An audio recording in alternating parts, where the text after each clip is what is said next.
ప్రేమలో పడేసరికి ఎంత పాజిటివ్నెస్ వస్తుందిరా. అమ్మాయిలు మంచోళ్ళరా. అబద్ధాలు చెప్పకు, ఆడపిల్లలు పుట్టిస్తారు.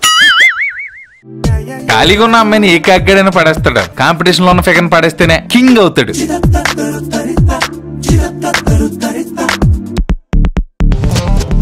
నేను అదే అడుగుతున్నాను రా. తన్ని లవ్ చేస్తే అసలు ప్రాబ్లం ఏంటి? నువ్వు స్టూడెంట్, తనేమో లెక్చరర్. తప్పేమోరా. ఏం మాస్టారు, సార్ కొత్త ప్రేమ కదా తెలీదా? తన వయసు ఎంత ఉంటది? సుమారు 22. మరి నీది? ఎందులే